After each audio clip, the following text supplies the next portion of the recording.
It's time now for Countywide, a special presentation of Yavapai Broadcasting News. Join Paul David and Jen Cohen as they talk with our community's leaders, newsmakers, and people in the know. You'll hear about the hot topics that affect all our lives in Yavapai County. And now, here's today's Countywide. Welcome to Countywide. I'm Paul David. As always, it's great to have you in studio with us today, whether you're watching or listening. Shelly from the Arizona Game and Fish Department back in studio. Welcome back. Good morning. Fourth quarter. I know. Already. Yep. Right? 2018. Winding down. Just a blur. It is. She's brought some of her best apparel that she models out in the forest. We're going to talk about hunting. Maybe a little hunting regulations. Maybe not so much about that, but poaching. Yep. We did a story. I did a story with you about hunting etiquette as the hunting season started, the fall hunting season started. I mean, just to kind of, I don't know that we've really got to give the hunters hunting etiquette lessons so much as we do people like myself or anybody else who just goes out to the forest to hang out, but just to, be respectful of a hunter's space. I mean, a lot of money goes into this. There's a lot of time, there's a lot of effort, there's a lot of money involved, and a lot of people can spend a small amount of dollars up to hundreds to thousands of dollars on hunting equipment. But it's interesting, I think we've talked about this in the past too, is every fall, folks that are getting tags and getting ready are so excited, and that represents hunting season for them. But fall, for a lot of other people, it's still time to get out in the woods, maybe look at the fall colors, enjoy maybe those last few trips before snow falls, like it's doing today. Yeah, already. And I always want to pass the message on is everybody can enjoy the outdoors and enjoy the woods, even when it's hunting season. And you just said people need to respect the hunter space, but I think hunters need to keep in mind that there are other outdoor recreationalists out there as well. And I always remind everybody, hunters are up before the sun is up. They're in their spots before the sun is up and coming up. Most of the people that are out to just kind of camp out for a weekend are probably still sleeping. So I think there's a little bit of difference of time when everybody's out kind of doing their thing. After the morning hunt, if hunters are unsuccessful, they go back to camp. Sometimes they take a nap, and then they go back out later afternoon and hang out right before the sun goes down. So I think we definitely can all enjoy the woods. It's different times of day. And hunters really, for the most part, like to get out, go camp in some of those more remote locations, I'd say. I was going to say, because the razor traffic, the quads, the OTVs, ATVs, whatever, OHVs, I can't imagine it would keep elk in one area for very long. Right. If you're out hunting along with everybody else who's out racing up and down the Forest Service Road. So you're going to want to get way out there. You're going to get way out there, or you may drive to a location that's more remote. And of course, we always recommend and suggest to people that they get off their ATVs, get out of their vehicles, do a little bit of hiking, find a cool spot to sit and glass with the binoculars or a scope. And where all that activity is, typically those animals aren't going to be there. And hunters really don't go to the recreation areas. Some of those are closed in the fall anyway. And they don't want to be where people are enjoying some of those popular hiking areas and whatever else. So I think everybody can get out and have a safe and a good time. Okay. And I've asked you every year when we do this show in the fall if I should be walking around with branches on my shoulders and a fur coat on, walking through the forest, but odds are I probably should not be doing that. Probably should not be doing that. There's nothing wrong with putting something brightly colored on, even if you are a non-hunter. I have a friend that when she loves to go hike in the woods, 5 to 10 miles when she goes out with her dogs, she always puts something brightly colored even on her dogs when she's out during hunting season. And it's not a problem, and she just knows that's kind of the way it is. So bright colored clothing is always good, and hunters are wearing some of the bright colored clothing. So not only maybe somebody in your own hunting party, but somebody else that maybe one ridge over, they can still see you. I think it's smart. It's not required in Arizona to have hunter orange, but I think it's a smart thing to do. Yeah, it's probably a pretty smart thing to do. Yeah. Pretty safe thing to do as well. Yeah. Unless you want to be getting shot at. No, you don't want that. We don't want any accidents. Have we had any this year? Or how are we doing? No, let me ask you that. How are we doing for the fall hunt season so far? So far, because what's going on? Let me ask you this first. What hunts are going on right now as we sit here and everything, it seems. Everything? We had early deer archery in August. We had early elk and antelope hunts in September. We're kind of in full swing right now with a lot of elk hunts going on. Some more deer hunts will be going on, rifle or muzzleloader, those type of weapons. We had small game season that started at the beginning of October, and that was dove and squirrel and duck season. One that we're going to talk about, I hope, too, is quail season starts this Friday. So time to get the shotguns out and clean them up a little bit, make sure you got the right shells for quail season. So we are in full swing of hunting season. And when right does it now. taper off? Oh, you know what? It really doesn't. Is it year-round? It's not year-round, but we will go all the way through, at least in the higher elevations in, Flagstaff, Williams area and some of the White Mountains. Those hunts will run all the way into December. Okay. And then we see javelina season kick in January. And then we have our spring hunts. And we just had the deadline for people to apply for all the spring hunts that will be coming up in 2019. Turkey and so on and so forth. Turkey, bear. Javelina is the big one in spring for a lot of people. Okay. People enjoy javelina hunting. So, yeah. Okay. It just keeps going. So just be cautious. But you mentioned in the cut when I talked to you last, we did a story on that if they pick up, is it the Game and Fish regulation, hunting regulation guidebook that it's got the maps, and like you'll say you're going to be in Unit 5B, and for me, I don't hunt, but I've got no problem with hunting. What the heck is 5B? Give me a location, Give me something on the ground that I can see with my eyes. But so if we have that, we should be able to look, okay, well, I'm going to be camping in such and such an area. What location is that and what hunts are going on there? And it's another thing I always recommend in fall for the non-hunting crew. Pick up one of the regulations, look at the maps. You can tie the hunt unit to the specific spot on the map. It gives you a pretty good idea. And it really is interesting. Some people will come up and they say, why? I'm seeing all these ATVs or I'm seeing all these camps. It's like, yeah, it's hunting season. Oh, geez, I didn't even know. Pick up one of the regulations. They're online. You can get on your phone and look up the regulations. And of course, anytime people are out going hunting, make sure you've got your tags, your licenses, you know where your hunt unit is. We've had some people end up on the wrong hunt area, the wrong dates. Make sure you double check all that stuff before you head out on your hunt so nothing gets messed up. Gosh, I guess lots of stuff to know and learn and remember. Yeah, I mean, how do you know if you're in the right spot or not? I mean, if you cross the line, how do you know if you crossed that line? That's a little bit of homework that should be done, and there are some really great maps out there. I can't say that our agency provides a whole lot of them, but there are a lot of great phone apps with maps and just physical paper maps that people like to have. The Forest Service maps come in handy. Travel management maps with the Forest Service is probably another thing to keep in mind on what's open and what's closed as far as some of the road access. You guys been putting your decoy out lately? Actually, we did do a decoy project. Did you? We did about a month ago. I've seen some of those on YouTube. I've watched some of those. Those are kind of interesting. And some people may say, hey, that's not cool, that's not fair. And we've checked all the legalities of putting out a decoy. We have everything from turkeys to deer to bears to elk, kind of the typical stuff. Sometimes it's during different seasons. And really what we're looking for with the decoy projects, do we have people that are out with either no tag or have a tag for a different species and they'll just randomly shoot at the decoy? Of course, shooting from a vehicle or shooting from a road. Those are some of the big violations that we look for when we set up a decoy project. Did it work? We had a few people stop. We had a turkey decoy up, and so a couple people stopped and went gobble gobble. Or they said, we see you, and on they go. And we do have some that are motorized, so we do try to move the decoys a little bit. But sometimes it works out, and sometimes it doesn't. Disneyland out there for you guys sometimes, huh? You got a little animatronics going on.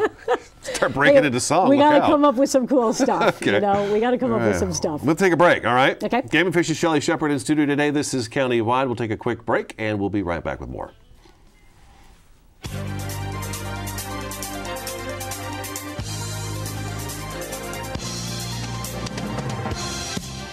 It appears these hot ashes are about to be dumped, which could possibly start a wildfire.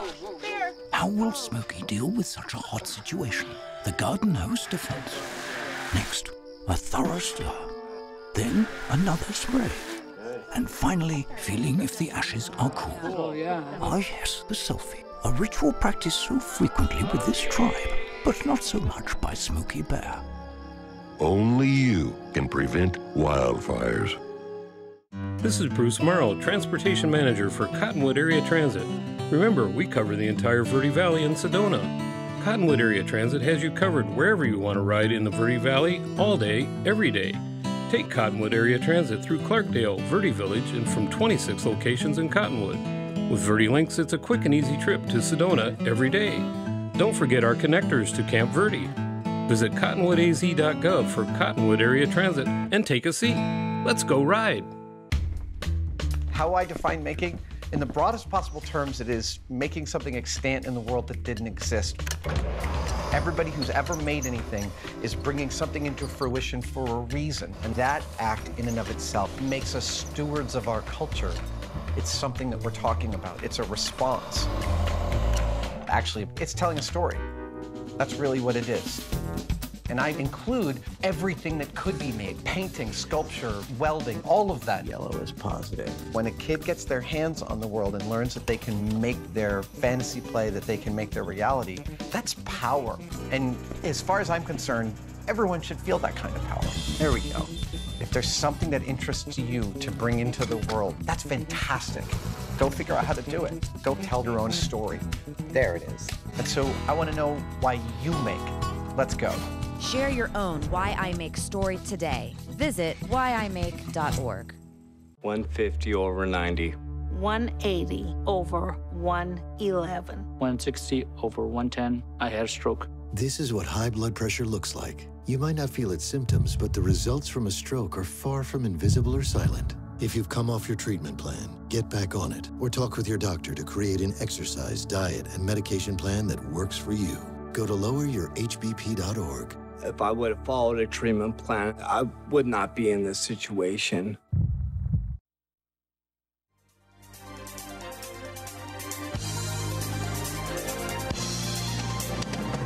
Welcome back to Countywide. Game and Fish. Shelly Shepherd in studio today for our fourth quarter show with her as we wrap up 2018. That's just amazing. I know, it flew by.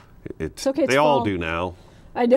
They all do now, They all Shelly. blend together. I found out when I started getting bills that time seemed to fly past much quicker than age seems to do too.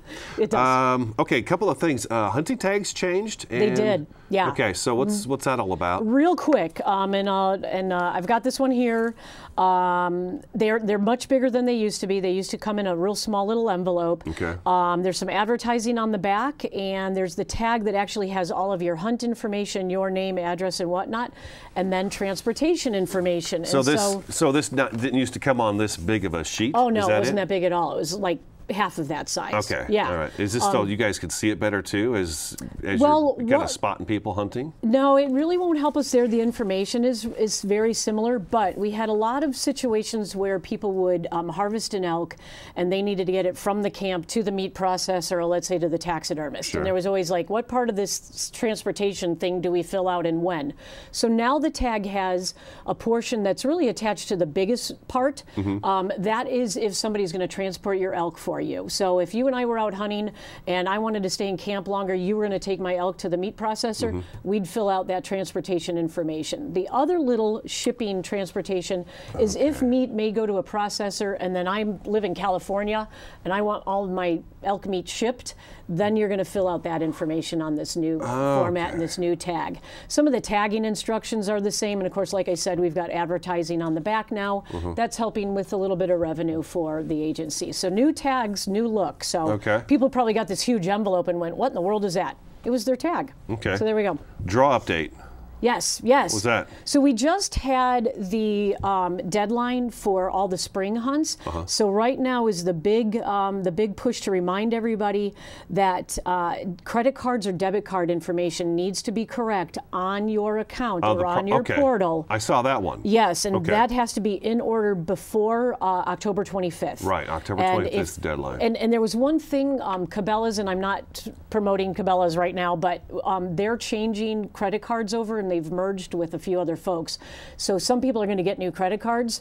Really, that's a big one that people need to keep in mind, because what they put in with, if anything has changed, they've got till the 25th to make sure they have the changes, or they will not get drawn and they'll get rejected for the spring hunts. So if I go to Game and Fish, I can pull up my account and check to see what card is being used to make sure it's the right one, and then you can do that, or we've talked about just set up your own portal account. Your profile, what it was. and you can take care of all that stuff online and not even have to worry about trying to get one of our offices. If you're not sure, it's not working, call us. Then last step is coming physically to the office. I'd hate for people to waste a trip when you don't have to. Gotcha. Yep, so reminder of that. Those are the big things there. Yeah. Are we having any issues with poaching this year? Because we had a couple weeks there where you were sending stuff out where we had some elk being shot for no reason, apparently. Yeah, this just was laying out there wasting away. Unfortunately, it's still happening. I can't say that I've been getting information about a lot of cases that are pending.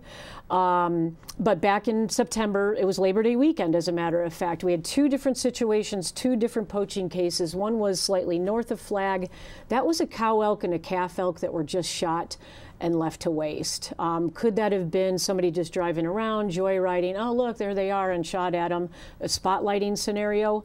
Not sure. The other case that took place was right outside of Sedona. I'll say kind of northwest of Sedona, in the woods, not in town.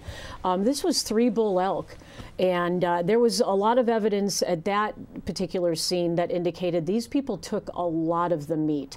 So did we have a subsistence hunting situation? And we do see that frequently as well in certain areas of the state. People are going out there and shooting game animals, really, in some cases, to feed their families. Not that it's right. It's still poaching. People are maybe in difficult situations, but we ended up with 3 animals lost, and we've had no follow-up information on either one of those cases. So we'll see how, as hunting, and I don't want to kind of tie hunting and poaching, but sometimes the poaching activity increases when we have hunting seasons because they think they can kind of cover up their activity a little bit. Oh, sure, yeah, we're just hunters. Somebody drives down the dirt road, they see me off the distance dressing an animal out there. Yeah. I wouldn't think twice about it, to be honest. If I saw somebody, just put an orange cap on and stick it out there, and you're out there doing your thing. And you go, oh yeah, there's hunters over there. I guess they got something. Tell you what, though, Shelly Shepard comes driving down the road.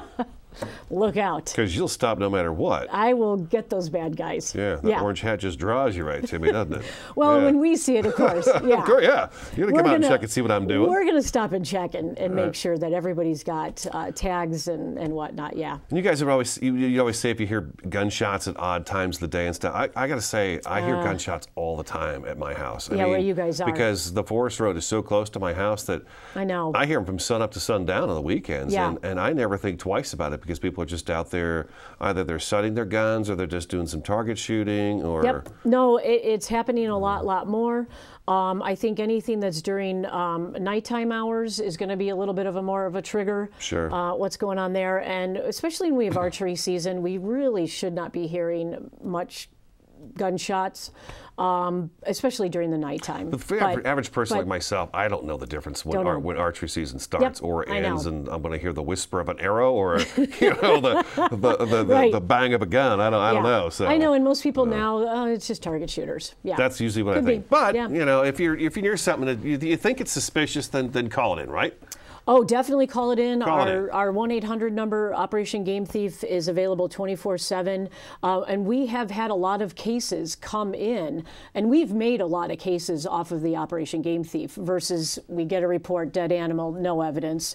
Those are kind of cold cases after a while. But we've made some serious big game cases from people calling in on OGT. Yeah. Awesome. Yep. Okay.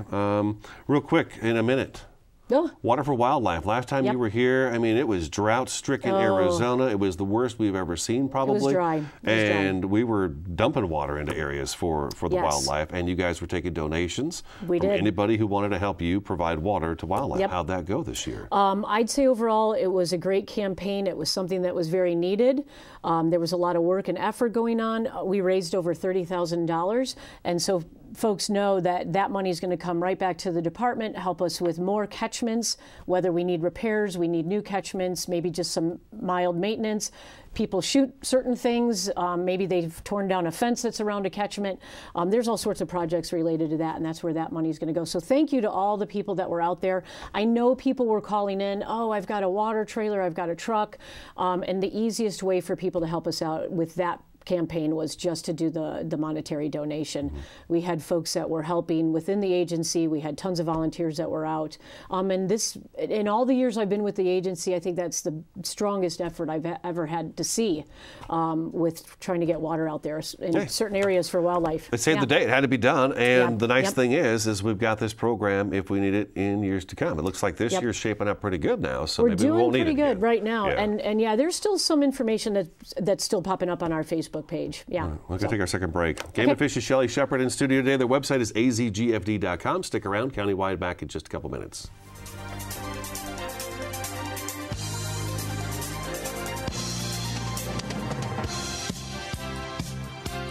It appears these hot ashes are about to be dumped, which could possibly start a wildfire. How will Smokey deal with such a hot situation? The garden hose defense. Next, a thorough stir. Then another spray. And finally, feeling if the ashes are cool. Oh, yeah. Ah, yes, the selfie. A ritual practiced so frequently with this tribe, but not so much by Smokey Bear. Only you can prevent wildfires. This is Bruce Morrow, Transportation Manager for Cottonwood Area Transit. Remember, we cover the entire Verde Valley and Sedona. Cottonwood Area Transit has you covered wherever you want to ride in the Verde Valley, all day, every day. Take Cottonwood Area Transit through Clarkdale, Verde Village, and from 26 locations in Cottonwood.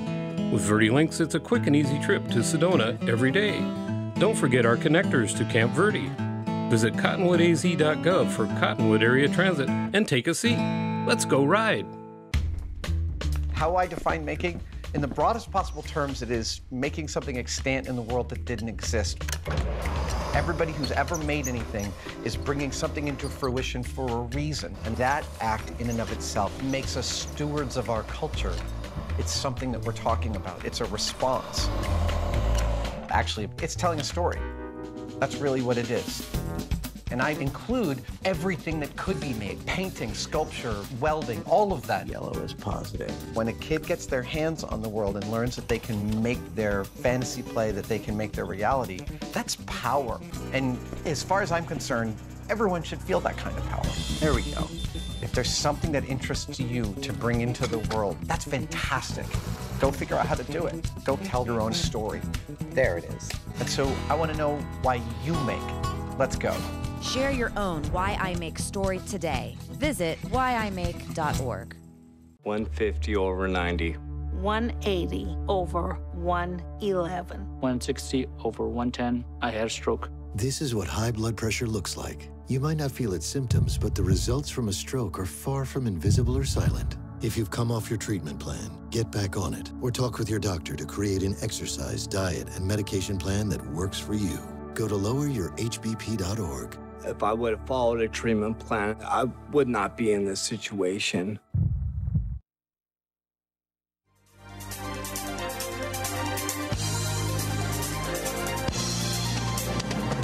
Welcome back to Countywide. Just a few minutes left in the program. That's all we got left. Bald eagle closures, we want to mention that. Starts mid-December through mid-June. Bald eagles are just doing great. They're doing great in Arizona. The closures will still come into place. It's wherever we have nesting birds and we're observing nesting behavior, breeding behavior, and/or are they sitting on eggs? And we just, any slight disturbance with those bald eagle nests, and there's a good chance for failure. So we still want to give them a fighting chance. They're so sensitive. They are sensitive. They are so species, sensitive out yes. there. So yeah, keep that in the back of your minds as you're getting out, because there will be some popular areas that may have a closure in place. Yeah. Yeah, they always do. I know Roosevelt. We've gone to Roosevelt and seen some of those areas. Lake Pleasant. There's one here in Camp Verde. There's one along the Verde River, and then there's one in Clarkdale along the Verde River. Yeah, so there's typical ones that of them. I think most of us know them by now. And then the peregrine falcon comes in right after the eagle does too. And we got the falcon. We'd have folks to have to check on that. Yeah. Check on those before you go out to play. Trout stocking. We've actually got water to put trout in again. I know. That's nice, because I thought for a while there that we weren't going to be able to do any trout stocking. There were some areas in summer and late summer that did not get any trout. Things are picking back up. Of course, some of this central Arizona is going to be great from October all the way through December. Up in the Flagstaff-Williams areas, we're going to be looking at stocking in October and November, and then that's going to shut down. But it's funny. Every time we come and I talk about fishing, everybody wants to come up in summer and do trout fishing where it's cooler. It's horrible during the summer. Yeah. The time to come up north actually to trout fish is spring and fall. So if you're coming up for maybe some kind of hunting season, or you're just getting out of town and want to enjoy some cooler weather, bring the fishing poles, come out to some of the lakes and fish. It's too hot. It's too hot for the trout in the summer. Yeah. They like the cold water. It's got to be cold water and cooler well water. Oxygenated, and they're just as sensitive as the eagles are. There we go. they are trout. We're trying to be careful. Yeah. So we got to do that. All right. I think that's chronic wasting disease. I don't know if we have time. Chronic wasting disease. Yeah, we got 30 seconds. Just if you are out hunting this season, we are collecting deer heads and elk heads for more testing of chronic wasting disease. That's in states all around us. Don't have it here. Well, we don't have it here. but it's more of a when than an if. It's a good deal. Yeah, Right. so hunters remember to do that. I remember doing a show with you about the quagga mussel. Yeah. Years ago. Yep. Same. And I thought, how are we going to stop a grain of sand? And we did not. And we did. It is everywhere. It spread. It spread. All right, Shelly Shepard, thank you so much for coming in. It's been great. Thank you. azgfd.com or .gov. Either way, you can get to their website. This is Countywide. Thank you so much for watching, listening, and we'll talk to you again next time.